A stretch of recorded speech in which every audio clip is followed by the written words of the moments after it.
Hi everyone, Lee Magpie here, and today we're going to have a look at something else Jurassic World related, and this is the Jurassic World Wild Raw Dryptosaurus. I'm hoping I have pronounced that right.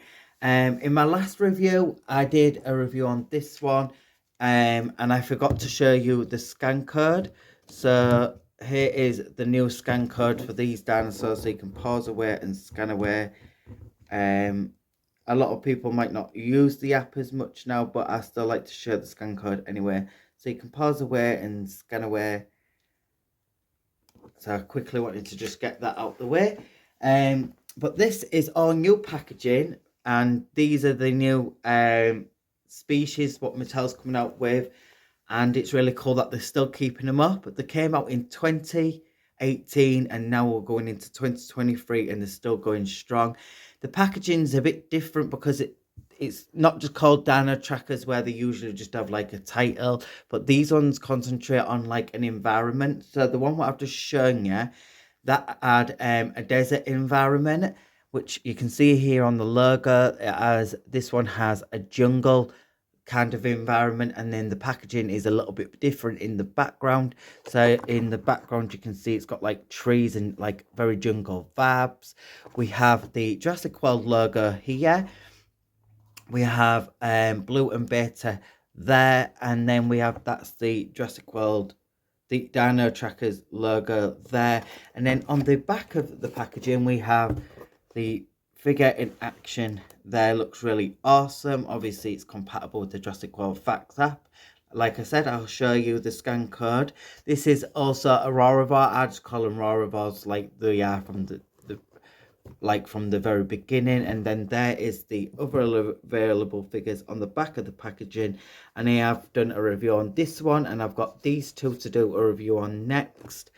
And I think the packaging overall is just really cool the way they've done it. And without further ado, I'm going to get this awesome figure out the packaging.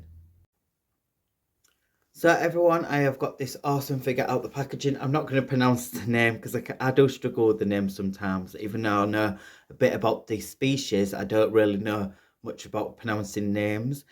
But overall thoughts on this figure is it looks absolutely amazing. The sculpt and the colours look really nice. I really love dark colouring on when Mattel does these figures. On these new figures we have a new action feature, so the button is here. Sometimes you can see it and sometimes you can't.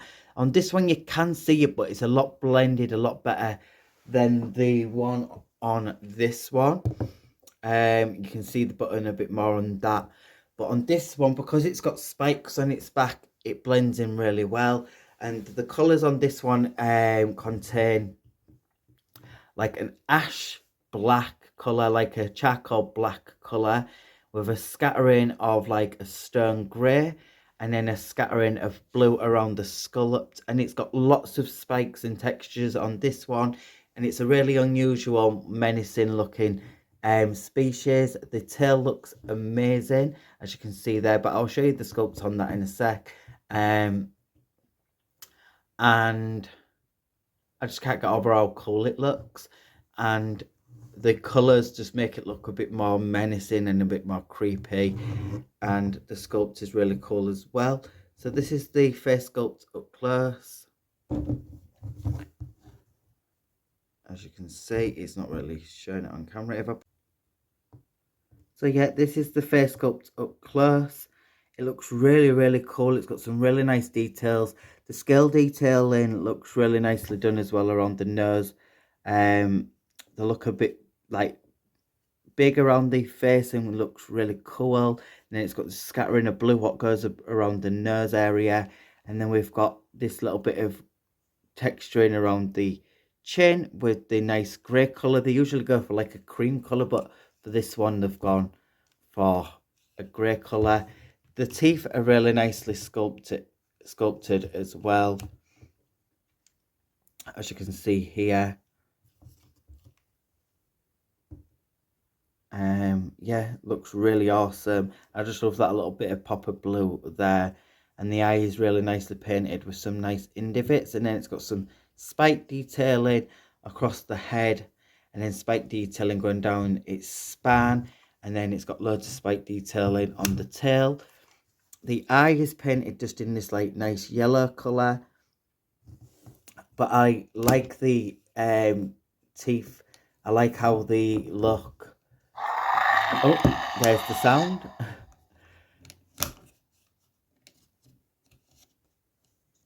They look quite sharp. They remind me of kind of like rat's teeth at the bottom jaw.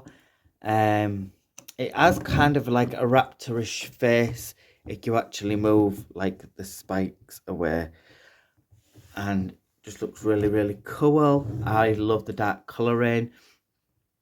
The arms have really nice muscle definitions as well, and some nice scale detailing and muscle detailing, claw detailing. And then even though the claws aren't painted, don't bother me because it's quite dark anyway. But if they did paint the claws, I would have liked them in this nice colour at the bottom, as you can see there.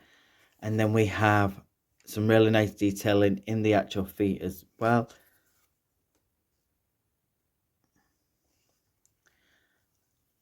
And they haven't really done a lot of dark, like black colours. They usually go for like dark blue, what almost looks black, or grey colours. But this one they've actually gone for full blown like black detailing with some nice, and look at the details on the thigh area, look really, really nicely done.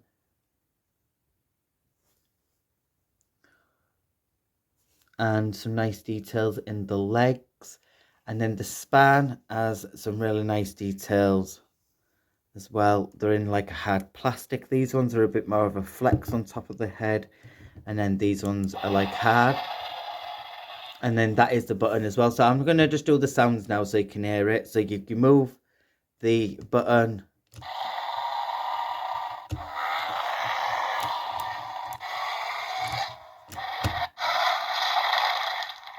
it opens and closes its jaw as well. Sometimes it doesn't and sometimes it does. You can move it that way, it opens.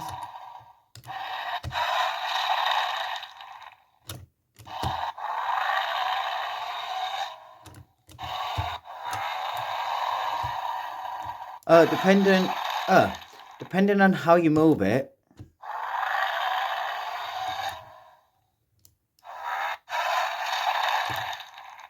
and then all the way down. So depending on how you move it, it does different sounds. So that's really, really cool. I love the scattering of the grey going throughout the body with these little bits of textures what follow it. A little bit like a butterfly effect. The little lumps just go with the grey. Really nicely done. And the little back spikes on the back of the legs look really cool as well. And then one of my favourite bits, well, I'm going to show you the scan code first and then I'll show you the tail.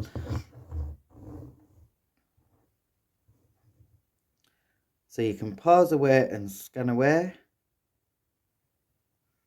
And add it into your Jurassic World Facts app. And then the tail is my favourite bit of the dinosaur because I like how it's sculpted and shaped, as you can see there. Looks really, really cool. It's got a swivel. You have to assemble the tail itself. Sometimes the swivel bothers me and sometimes it doesn't. This one does, and it doesn't bother me because no matter how you move it, it looks really cool. But it would have been cool if they did move it side to side.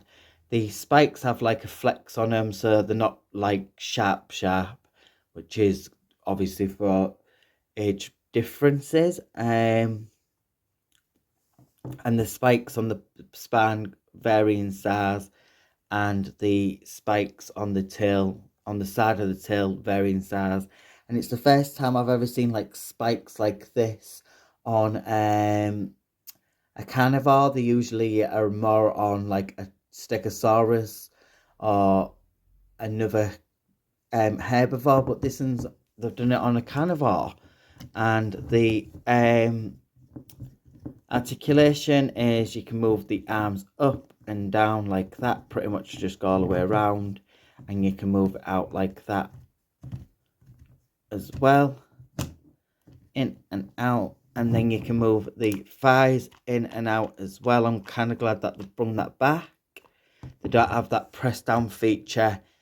I didn't really like the press down feature. I like the thighs being moved, where you can move the thighs in and out. And then obviously it's got running action. The legs move really smooth and it stands really well. It's not going to dip down or fall. And yeah, just moves really cool.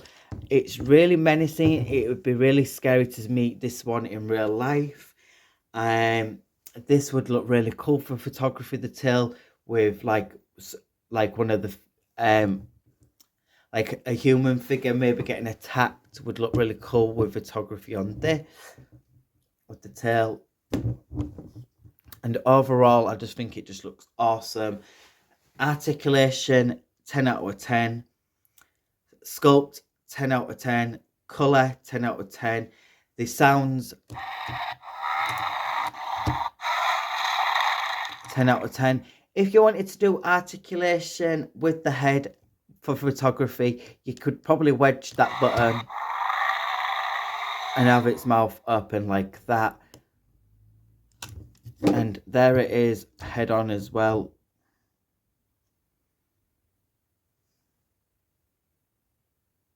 Looks really cool. And I also like the details in the neck. Look,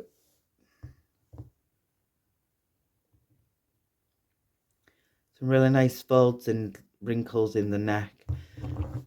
So yeah, I'd give this figure a full 10 out of 10 for everything. I think it just looks awesome. There isn't one bad thing I can say about it at all.